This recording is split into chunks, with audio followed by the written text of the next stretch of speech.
Hello everybody. So for today is I'm going to my friend's house because it's her birthday debut niya. So I'm gonna go get ready with me.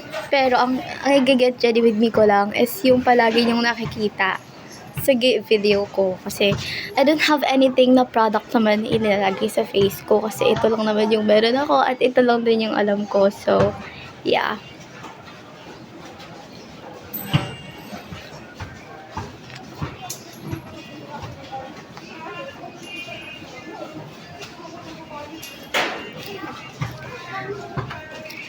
So, ang oras ay 3:51 at ang usapan namin na pumunta doon kasi may sabay ako, which is friend ko rin, is 4.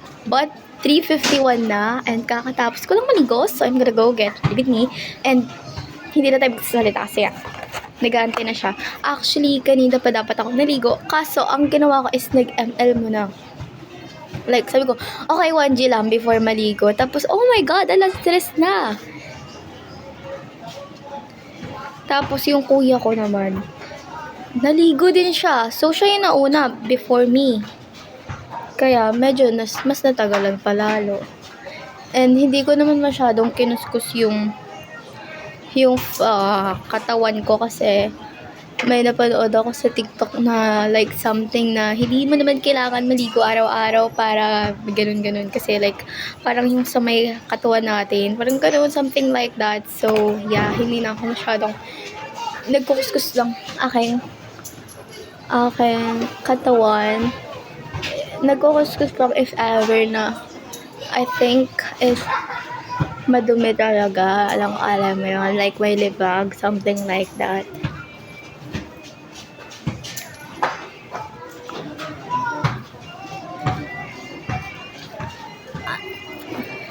Nagpa-plan talaga akong mag-live sa YouTube here. Ang kaso, hindi ko magawa-gawa kasi nakakalimutan ko siya and I don't have time then to do that pa.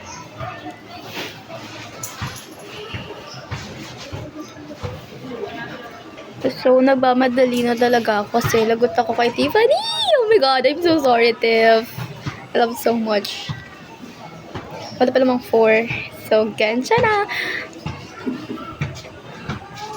This video contains get ready with me and fit check. Oh my gosh! Naghahangin-hangin kasi siya bading. So, yeah. So, I think ang ganda ko today.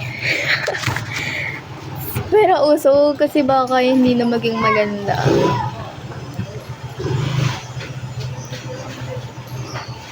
No.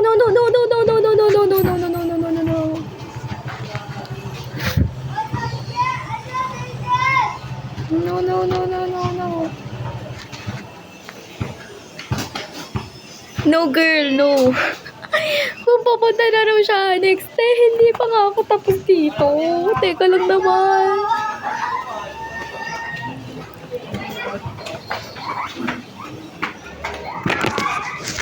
Ayop talaga.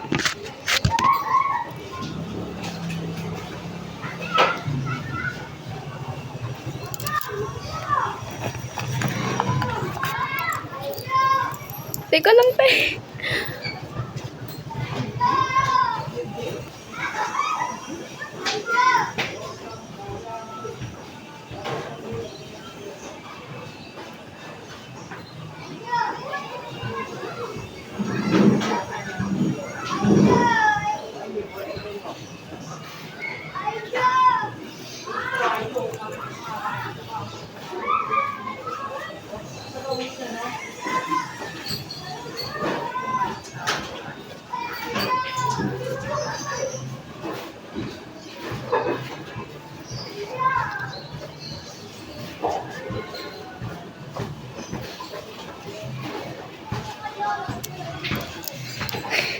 Mahal na mahal.